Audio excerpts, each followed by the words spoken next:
ছাত্রছাত্রীরা যারা ভিএসওলিআরটি পরীক্ষা দেবে তাদের জন্য এই 4টে অঙ্ক দেওয়া থাকলো। এই 4টে অঙ্ক তোমরা নিজেরা কষবে এবং কষে আমাকে অ্যান্সারটা কমেন্টে জানাবে। এসো আমি প্রশ্নগুলো একটু বাংলায় বলে দিই। বলছে 3 equal cubes are placed in a row touching each other, অর্থাৎ 3টে কিউব বা ঘনক থাকছে। সেই ঘনকগুলো কি হচ্ছে একটা রোতে রাখছে, একটা রোতে তারা পরপর হচ্ছে কি টাচ করে করে আছে। ধর এটাকে এখন জাস্ট একটা মনে করো কিউব আছে, দুটো কিউব এবং 3টে কিউব এরকম রাখা হচ্ছে, ঠিক আছে। এটাকে আঁকলে প্রপারলি আঁকলে ধরো এরকমভাবে আঁকাটা হবে, এরকম আঁকাটা হবে। এই হচ্ছে তোমার ধরো 3টে কিউব আছে, এই 3টে কিউবকে একই রোতে রাখা হয়েছে, একই রোতে রাখা হয়েছে, ঠিক আছে, পরস্পর সঙ্গে টাচ করে রাখা হয়েছে। এবারে বলছে find the ratio of the total surface area. Total surface area মানে সমগ্র তলের ক্ষেত্রফলটা, বাইরের তলের যে ক্ষেত্রফলটা সেই ক্ষেত্রফলটা হচ্ছে বার করতে হবে। অফ রেজাল্টিং কিউবয়েড, অর্থাৎ এই যে কিউবগুলো 3টে কিউব আমি যোগ করেছি, পাশাপাশি রেখেছি, রাখার ফলে এই যে একটা আয়তঘন পেলাম, এই আয়তঘনটার সারফেস এরিয়া, ঠিক আছে, তার যে বাইরের তলের যে ক্ষেত্রফলটা আছে সেই ক্ষেত্রফলটা to that of the sum of surface areas of 3 cubes. আর এই যে তিনটে, একটা দুটো 3টে কিউব আছে, ওদের যে আলাদা করে যে সারফেস এরিয়া বা সমগ্র তলের ক্ষেত্রফল হবে সেইগুলোর যোগফল, ঠিক আছে। এই দুটোর কি করতে হবে, রেশিও বা অনুপাতটা নির্ণয় করতে হবে, ঠিক আছে। নেক্সট প্রবলেম, এটাও খুব তোমাদের পরিচিত প্রবলেম, ঠিক আছে, তবু প্র্যাকটিসের জন্য আমি জাস্ট দিলাম, ঠিক আছে। আ ফোর্ট, একটা দুর্গ, had provisions of food for 150 men for 45 days, অর্থাৎ হচ্ছে কি 150 জনের খাবারের ব্যবস্থা আছে 45 দিনের জন্য।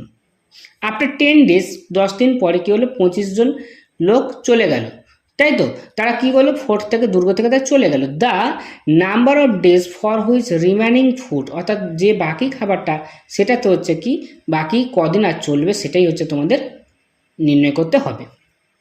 নেক্সট হচ্ছে কি uh pupils marks were wrongly entered as 83 instead of 63, মানে ওই যে পিউপিল, ওই যে ছাত্রটা বা স্টুডেন্টটা ধরো আছে, তার হচ্ছে নাম্বার হচ্ছে কত 63, তার পরিবর্তে দেয়া হয়েছে কত 83। ডিউ টু দ্যাট, এই যে তাদের একটা মিস হচ্ছে কি এন্টার করা হলো, তার জন্য হচ্ছে কি due to that the average marks for the class got increased by half, এবং ক্লাসের যে হচ্ছে কি অ্যাভারেজ নাম্বারটা কি হলো বেড়ে গেল, কত বেড়ে গেল, হাফ নাম্বার করে হচ্ছে কি ধরো বেড়ে গেল, হাফ নাম্বার বেড়ে গেল। The number of pupils in the class is, ওই ক্লাসে হচ্ছে কতজন ছাত্রছাত্রীর সংখ্যা আছে সেটাই হচ্ছে কি নির্ণয় করতে হবে, ঠিক আছে। আচ্ছা, নেক্সট হচ্ছে কি 4 নম্বর প্রশ্নটা বলছে আর শপকিপার সোল্ড আর টিভি, ঠিক আছে, একটা শপকিপার করছে সোল্ড করছে টিভি সেট ফর 17,940 টাকা উইথ আর ডিসকাউন্ট। ওই যে 17,940 টাকায় বিক্রি করছেন, কিন্তু সেখানে একটা ডিসকাউন্ট দিচ্ছে 8% ডিসকাউন্ট, তাহলে 8% ডিসকাউন্ট দিয়ে 17,940 টাকা বিক্রি করছেন। এবার আর্নড, এই ডিসকাউন্ট দেওয়ার পরেও আর্নড আ প্রফিট অফ 19.6% হচ্ছে কি তার প্রফিট হচ্ছে।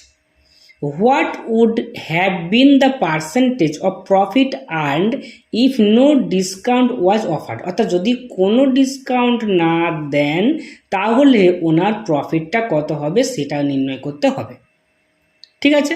কেননা ডিসকাউন্ট দেওয়ার পরে তার প্রফিট হচ্ছে 19.6%, যদি ডিসকাউন্ট না দেওয়া হয় তাহলে তার প্রফিটটা কত হবে। এই হচ্ছে 4টে প্রবলেম।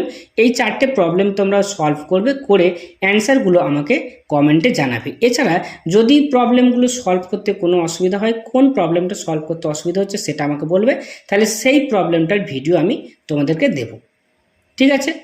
ভিডিওটা ভালো লাগলে অবশ্যই লাইক, শেয়ার ও কমেন্ট করবে, আর চ্যানেলে প্রথম আসলে চ্যানেলটি সাবস্ক্রাইব করে রাখবে এই ধরনের ভিডিও নোটিফিকেশন পেতে। Thank you.